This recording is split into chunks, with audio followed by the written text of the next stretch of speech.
In one, you're a professor and you're an evangelist and you are a lecturer and you're a counselor.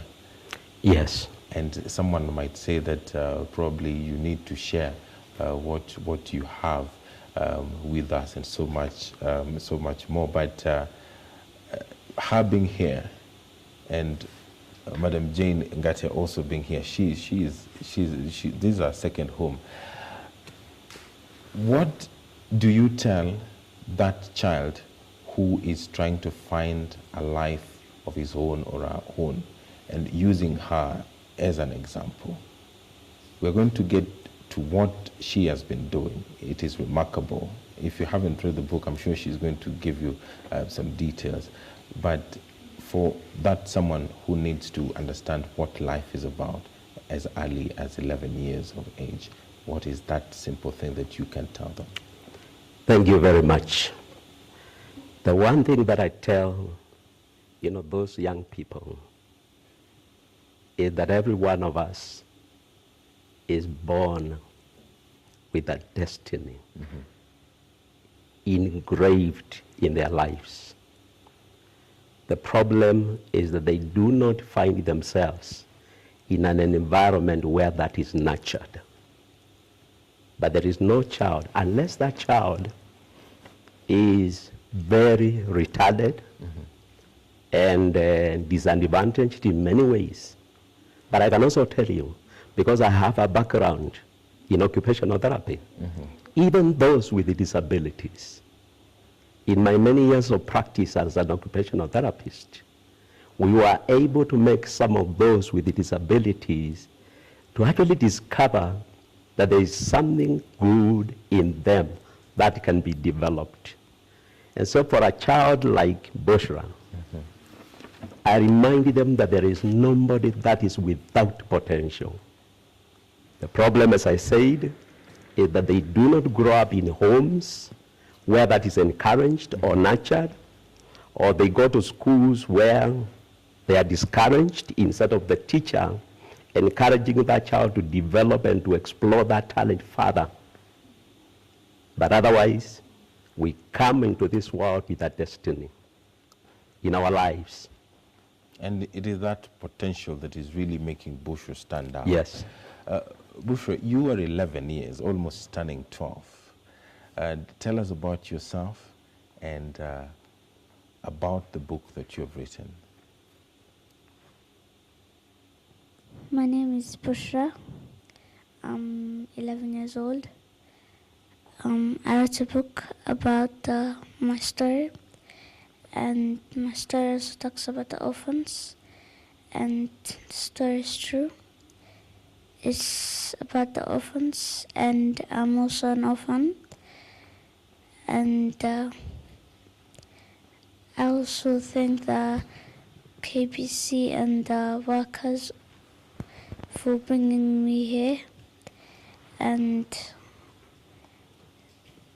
I wanted to have a message to the world. I thank the Almighty for bringing me this far. As we all know, the world today is full of orphans who are all over the street, but the world has turned against them. And that's the sad part. As an 11-year-old child knows exactly how it feels to be an orphan. This is what inspired me to write this book. It is because I wanted the world to have a soft spot for the orphans. When I grow up, I would like to be an orphan lawyer who fights for the rights of orphans. When in your book you say that you came from school and you found everyone crying. Your mother was crying, your grandma was crying, and your uncles were just seated in a corner. What happened that day? My dad passed away. And did they explain to you what the cause of his death? Yes. What was it? It was like my dad passing away, and everybody's sad, crying. And then you decide that you are going to also help other children who have lost their parents as well. Yes. How did you start? Where did you start exactly? By going to the orphanages, then decided to write a book, and it helps the kids as well. How many children orphanages have you been? 2, I think, 2. so far, so many times. In the book, I read you went to Tana River and you met the governor, and you also met some other children who are living under some poor conditions. Would you love to tell us about that? Yeah. It was 2016 on the 2nd of February, and some kids on the Tana River, the place, they were like deciding to build an orphanage, and I helped them to I donated something to build a bigger place for them and live well. And you also wrote, you've done so many things, including writing to the president, and it is a letter that you've also included in your book. For those who haven't read the book, tell us exactly what you told the president. I told the president that he needs to help the orphanage instead of doing on his free time as well. He helps all the orphanages, like some of them building orphanages, helping them, and some other things for them. And after you wrote it, did anyone from the president's office get in touch with you? Not yet. And I hope that this is now an opportunity for you to tell the president. We understand that he's coming from Cuba, but there are a lot of people who are working with the president, and they're going to get that message. Madam Gatia, she's 11. She has done something remarkable. Amazing. Not so many children our age are able to do so. What does it tell us about the generation that is going to come probably after we have left? Oh, okay, that part of after we have left, maybe not a good one. But for this girl who is 11 years, it's amazing. I would just like to say, as Prof said, back him up by saying that everyone, every child that is born, including us when we were born, has talents. They have some, something in them that they can do and do it very well. For this girl, I would also like to congratulate the persons who have lived with her, those who have taken care of her, because for someone to discover their talent, their potential, there has to be nurturing. There has to be a trigger. In this case, I can hear her challenges, having been orphaned at an early age. It gave her something to think about. It's amazing how someone can rise above, because ideally you'd expect an orphan, if no one cares, they would have ended up probably in the streets. They would not have been able to do what she has done. But she was taken to school. Someone took care of her, and she was able to use the challenge. She was able to gain some insight. Whether someone talked to her and told her that, you are no fun, you must be able to work hard, and she took it up seriously. So she has been able to do that because there was support. Here there was support. And that means even that child right now who is in the streets can learn from her that they can also be able to do something. There's no one who is hopeless. There's no child that is completely written off. And that goes for every other human being. This is amazing. This is talent that we can see. And this girl is going places. I think it's a very humble beginning, but it's a challenge even to adults who have not written books. I mean, it's a big challenge. And I think for parents, for the society, it is good for us to take this matter seriously and nurture our children, give them what they need, give them the exposure. Of course, technology now has come. When you talk about when our days are over, Technology has come. She has been able to write this book. It wouldn't have been very easy if it were the earlier days of really everything manual and so on. So I think the basic thing is support. The church and literally try to change their lives. Many years after that program began, we've seen kids. Problem with today's society is that we don't have time. Many parents do not have time with their children. And I think that's part of the reason why some of the children are lost in their own world or in the world of social media, because parents are not present, they are not supporting, and they do not have an uncle who has an interest in them who can help them to, to nurture that child. Does she go with you to all these children homes and take you around? I ask her to take me around, and all she says is yes. She never says no, she's always saying yes, and she supports me in everything. And how would you want those children in orphanages, how would you want them to be helped? Through your book and also through donations, which can always be done. How would you want that to be done? By building them good houses, being taken care of, being like some kids, small kids, like being raised up by protecting them, not like the street children, to be taken and then to the orphanage, or they keep them, like adopt them, and then like support them. You have a sister. Yes. A younger sister. Yes. Do you take care of your sister? Yes. And you protect her? So does it mean that the same way you protect your sister is the same way you want other children to be protected? Yes. And if you were to meet the president, let's say as soon as tomorrow, for example, and if you were to get that opportunity, a one-on-one, what would you tell him exactly? To help the children.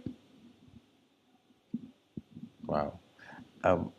Madam Gadi, it's really important that a mother can be there for a daughter, for a son, and True. saying yes. Do other children get that opportunity of getting yeses from their mothers? Probably talking of exceptional child, because when I listen to her, I can hear some exceptional insight that she has. And we have such children who are exceptionally talented. I think we don't need to give her an intelligence test to her to know that she is above average. She has something that ordinarily a child of her age would probably not do it exactly the same way, even though they're also talented. Yes, a parent being available, particularly the mother. If the mother leaves, it is very important that the mother is there for the child. Remember, a baby first contact is with the mother. And so there's that probably stronger biological connection between the mother and the child, where the mother isn't existing in the event that, well, something happened, or the child is separated from the mother. I think it's good for someone who can act as a mother, because the mother has a special role of nurturing the child, and then put the child in the environment where they are able to sharpen their way of thinking. But we are not saying that fathers should be away. Where fathers are available also, they should be there for the children, because them too, they have a special role of maybe leadership, leading the child. So this girl has very special insight, if it is protected in the sense that she's promoted, given given more opportunities to be able to expound her way of thinking. I would even say that she has a very active way of thinking. She's triggered fast, she thinks fast, and she is able to do things. It's only that the expressive part of it is still growing. Yes. But she has a lot in her brain. So maybe congratulations for the mother who has nurtured her, for anyone who has come across her way, teachers who have been able to see that special, talent in her, and generally anyone who has given her support. And what we are saying, Edward, is that ideally children should be nurtured well, they should be helped, they should be exposed to as much as possible in the environment where they can grow, widen their way of thinking. Actually, we say trigger more of their neurotransmissions so that they can think broader, they can think fast, and they can be active. And that way, whatever is in them, that locked potential will be unlocked. Amazingly, these are the people that will make a difference in this world. Right. Actually, Kenya is looking for people like this girl. And before we let her go, and a little bit later, we'll be talking about the youth and the emerging issues which are facing the youth. But in terms of religion, how do you connect parenting and religion and ensure that a child is able to both recognize that there's a God and also recognize that they have a purpose on this earth? Thank you for that wonderful question. Religion plays a very important role, whatever religion you're talking about, Yes. whether Islam, Christianity, Judaism. Religion helps to imbue or to put into the growing child a sense of values, moral values. You will realize that society is losing a great deal when it comes to values. When I was growing up, if I was involved in mischief, the neighbor was allowed by society to punish me in the absence of my father. Nowadays, if you beat your Nowadays, we have lost virtue. Society, they can even, you've seen people, victims of mob justice, yes, and people just pass by watching. We have lost that sense of value. So religion is very important. If, together with our educational programs, religion can come handy in terms of helping that child to develop with a sense of morality. Like now what she's doing, as early as 11 years, she can learn the ethos or the ethics of writing, that you don't copy from other people's work. That kind of thing. yes, Although we have a lot of people who copy, very highly educated people who steal other people's material and make it their own because they have lost the sense of morality. And therefore religion comes in to support that inculcation of values and morals in the life of a child so that they don't grow up with an education that is without morality. Because you can have an education without morality. Where somebody is very educated, but they are engaged in high level corruption. Okay? That is where religion comes in to, to contribute in the developing person. all right. And Bushra, before, I know tomorrow is school, and you have A to Z challenges that the children, orphan children, abandoned children go through. It's on page 36 of your book. You're saying that needy children are abandoned, no one to turn to, no mother to pamper them, no father to protect them. Now they're bitter. They need love and affection.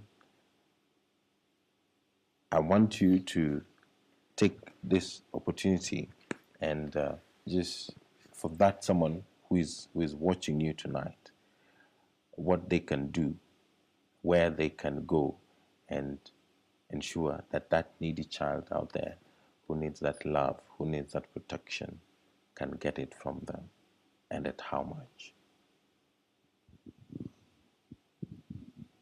For example, if you adopt a child and like take care of them and show them the care they need and the love, it's like that kid is gonna be like a family, and he's gonna think like that this is like, he thinks that this is his real family, and then he thinks it's a real family, and he's gonna notice that the people love him. Like, then it's gonna be like the child gets love and care. And your book, how much is your book? 500. And here you've said that for every copy of this book that you buy, 50 Kenyan shillings will go to a needy child. How much have you managed to collect so far? Like Is it more? 5,000, somewhere around that. All right. Okay. We do thank you very much. I will buy the book, and I will also buy another one for a child whom I will find. And I thank you for coming to the program. And you are an inspiration. At 11 years old, I hope that you will get a Nobel Prize one day. All right. We're taking a short break, but don't go too far. We'll be talking about the youth and the issues that are affecting the youth. We have social media. We also have HIV and AIDS, and we also have peer pressure. The two professionals in studio tonight are going to be helping us get these things in. We're going to be getting at the bottom of this. There is also the political, spiritual issues we have touched on. We have talked about okay, I understand that I have the opportunity to continue for a couple of minutes before we close. But we have issues to do with peer pressure. We also have social media to deal with. There's Facebook, there is Instagram. We have the internet as a whole. And you also have parenting. And your child is asking for a phone. A long time ago, we used to ask for bikes and whatnot. Nowadays, the first thing is a phone.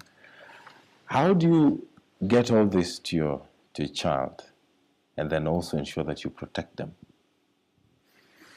Thank you. I think the place to begin, before we even talk about the phone, is whether as parents or as a family or a society, we have set boundaries. When there is a place, you draw a line where somebody is not supposed to cross. I knew for sure if I crossed a particular line, I had to prepare to face my dad. And by the way, my dad was illiterate. He died when he was very old. But he knew what was right and what was wrong, and he drew those lines. So before I give, or if I have to give a phone to my son or to my daughter, we have to agree and draw the boundaries. How are you going to use this phone and when, especially if it is a child who is in school? Fortunately for me, I am past that stage because my youngest child is 30 years, okay? But because I deal with the students, I see all these things. So in a family where there are no boundaries, established boundaries and rules, then that is where you have a problem, where a child gets lost in social media. What I would say, let's agree on how many hours you will have the phone. And after you have had the phone, we can keep it, okay? So that you have time to study, you have time to do your homework, you have time to do other chores in the family. But again, we are very permissive families, very permissive parents. They think the best way to please and to make your child happy is to give them unlimited access to social media.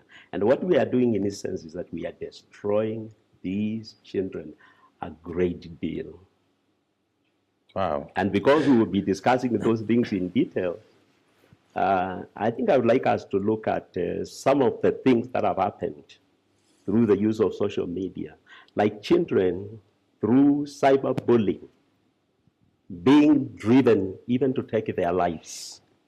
I mean, that has gone to the extreme. But I believe it is not too late to do something.